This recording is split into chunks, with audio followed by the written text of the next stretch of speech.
Hello everyone. और next topic is cube root. तो सबसे पहले हम लोग क्यूब रूट होता कैसा है ये देखते हैं। तो यहाँ पर ये जो सिंबल देख रहे हैं हम लोग, ये क्यूब रूट का सिंबल है। एक्चुअली में जो रूट का सिंबल होता है उसमें अगर हम लोग यहाँ पे 3 लिख देंगे तो ये सिंबल बन जाता है क्यूब रूट का।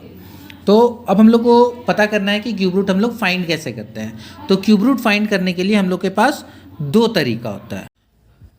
क्यूब रूट फाइंड करने के लिए हम लोगों के पास 2 तरीका होता है। एक तरीका होता है प्राइम फैक्टराइजेशन मेथड और दूसरा होता है estimation method. But cube root find करने का प्रॉपर और परफेक्ट तरीका है प्राइम फैक्टराइजेशन मेथड। तो हम लोग अभी क्यूब रूट फाइंड करेंगे 512 का यूजिंग प्राइम फैक्टराइजेशन मेथड।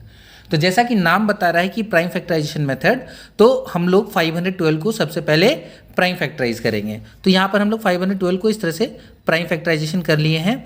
तो हम लोग देख सकते हैं कि 2 हैज़ अपीयर्ड 1 2 3 4 5 6 7 8 9 टाइम्स। तो 512 को हम लोग प्राइम फैक्टराइज किए तो हम लोग को पता चला कि 2 जो है वो 9 टाइम्स आया, जिसको हम लोग यहाँ पर ऐसे लिख लिए हैं। तो अब हम लोग को फाइंड क्या करना है, क्यूब रूट फाइंड करना है 512 का। तो हम लोग को क्यूब रूट फाइंड करना होता है तो जो भी फैक्टर्स आए हैं प्राइम फैक्टराइज करने के बाद उसको हम लोग 3 का ट्रिपलेट बनाएंगे। ये एक ट्रिपलेट बन गया, ये दूसरा ट्रिपलेट बन गया और ये तीसरा ट्रिपलेट बन गया। तो हम लोग यहाँ पे क्लियरली देख पा रहे हैं कि 2 हैज़ अपीयर्ड 9 टाइम्स, यानी 2 का 1 2 3 ट्रिपलेट्स फॉर्म हुआ है। तो हर ट्रिपलेट से एक नंबर हम लोग यहाँ पर ले लेंगे। क्यूब रूट ऑफ 512 फाइंड कर रहे हैं तो एक इस ट्रिपलेट से एक 2 लिए, दूसरे वाले ट्रिपलेट से फिर एक 2 लिए और तीसरे वाले ट्रिपलेट से फिर एक 2 लिए। सबको मल्टीप्लाई करेंगे, मिलेगा 8, यानी cube root of 512 is 8।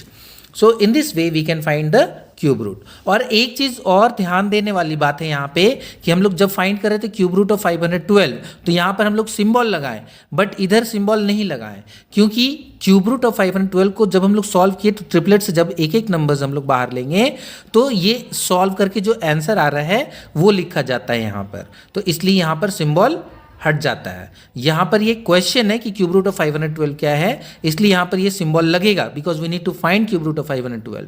But cube root of 512 is 2 into 2 into 2 that is 8। This is your result, इसलिए यहाँ पर सिंबल नहीं लगेगा। नेक्स्ट हम लोग एक्सरसाइज 7.2 का क्वेश्चन नंबर 2 देख रहे हैं। तो यहाँ पर इस 7.2 का क्वेश्चन नंबर 2 में हम लोग को कुछ स्टेटमेंट दिया हुआ और उस स्टेटमेंट को हम लोग को बताना है कि दे आर ट्रू और false. So the first statement is cube of any odd number is even। तो odd number का क्यूब भी odd होगा और even number का क्यूब भी even होगा, इसलिए ये statement होगा false। First one is false। Second one, a perfect cube does not end with 2 zeros। So it's true, a perfect cube can never end with 2 zero। So it is true।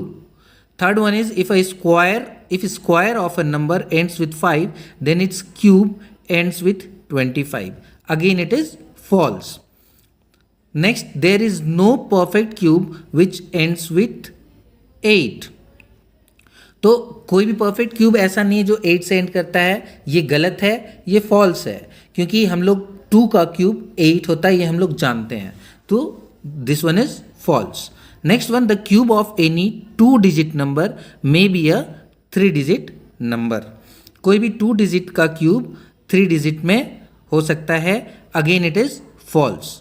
The cube of a 2 digit number may have 7 or more digits. Again this is false.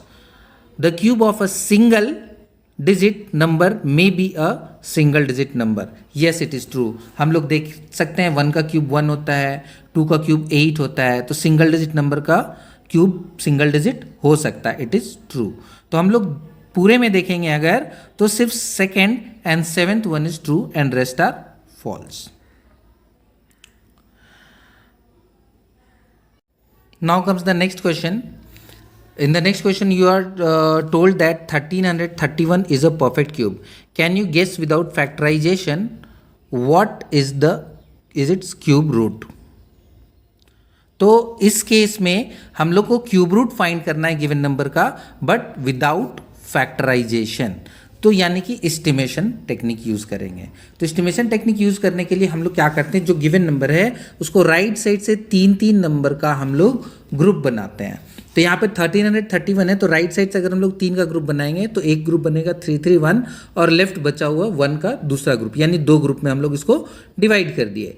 अब यहाँ पर जो 331 है इसका units place में 1 दिया हुआ है, यानी कि ये कभी भी किसी भी नंबर का क्यूब कब होगा, अगर हम लोग को पता है 1 है लास्ट में, यूनिट्स प्लेस में 1 है, यानी ये उसी डिजिट का क्यूब हो सकता है जिसके यूनिट्स प्लेस में 1 हो। तो हम लोग यहाँ पे 1 लिख दिए। और दूसरा ग्रुप है हम लोग के पास 1 विच इज़ क्यूब ऑफ 1। दूसरे ग्रुप में जो नंबर आता है उसको हम लोग चेक करते हैं कि वो किस 2 होल नंबर के क्यूब के बीच में आ रहा है। बट ये तो ऑलरेडी हम लोग को एक परफेक्ट क्यूब मिल रहा है, 1 का क्यूब 1, इसलिए हम लोग यहाँ पे 1 लिख दिए। अगर ये दूसरे ग्रुप का नंबर 2 क्यूब के बीच में आता तो जिस 2 होल नंबर के क्यूब के बीच में आता तो उसमें जो स्मॉलर नंबर होता उसको हम लोग यहाँ पे टेंस प्लेस में लिखते हैं, लेकिन यहाँ पर ऑलरेडी ये परफेक्ट क्यूब है 1 का, इसलिए ये हम लोग यहाँ पे 1 लिख दिए। तो हम लोग को पता चलेगा कि cube root of 1331 is 11। In this manner we can use estimation technique. So I feel you all would have understood how to find cube root using prime factorization method and also using estimation technique.